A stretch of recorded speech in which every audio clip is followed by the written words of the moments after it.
il y a enfin un projet université. Ciudad Universitaria a été fondée au siècle.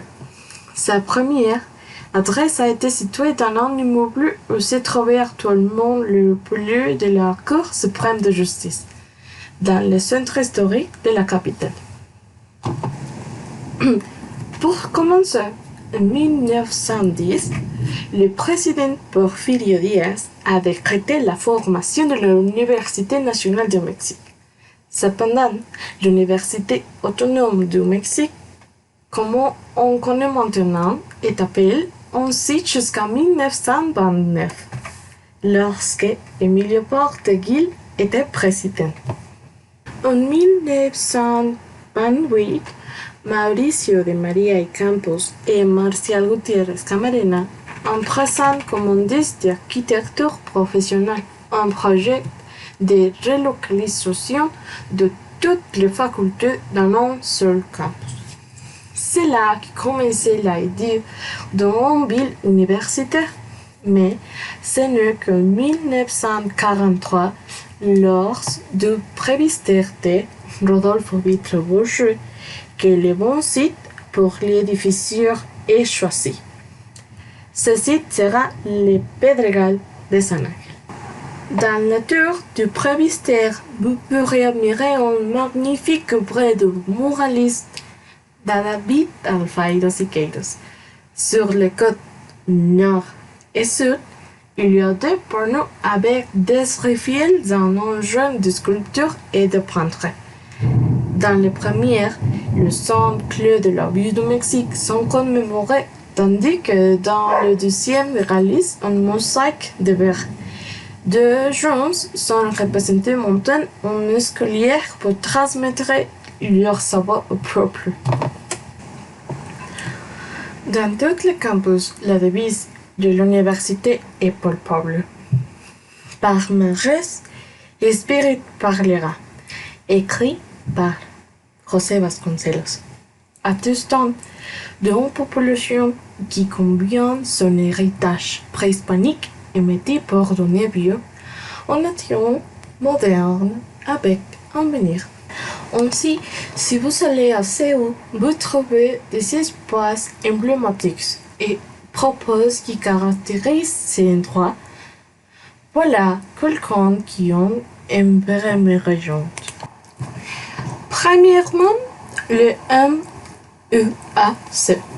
Ce monsieur d'art contemporain est le prêt de célébrer l'architecte mexicain Teodoro González de León, qui a commencé en 2003 le projet de réaliser un musée dans un ancien centre de stationnement.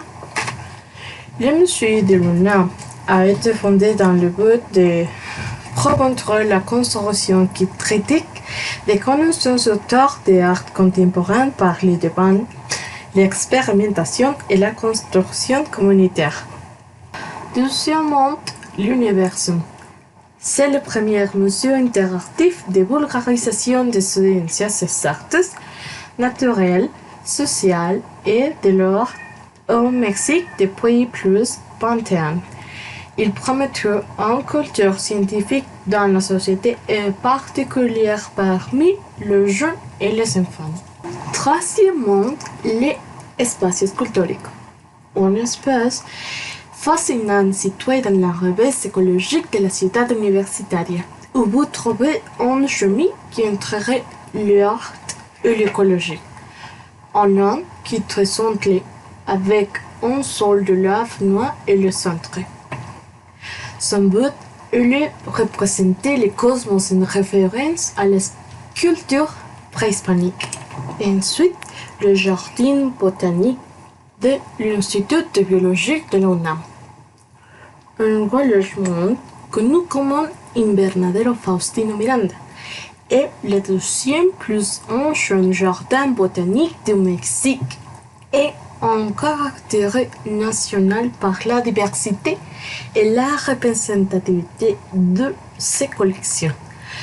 Conservé d'excellents spécimens, même en voie d'extinction. le visiteur aura l'occasion de découvrir la méga-diversité du Mexique et parcourir plus de 1600 espèces de plantes. Finalement, la réserve écologique de Pedregal de San Ángel, REPSA. Son paysage naturel est un reflet fidèle du paysage antérieur à la transformation de l'évolution du Mexique. Le plus haut, la REPSA couvrait un tiers du campus université et représentait le patrimoine culturel de l'Université nationale et donc de la société mexicaine. Pour terminer, il y a une réplique de la bibliothèque centrale dans le parc à 2 mini-mondes d'Artriché, où sont exposés les bâtiments les plus célébrés du monde en miniature. Et donc, c'est la seule construction qui représentait notre pays.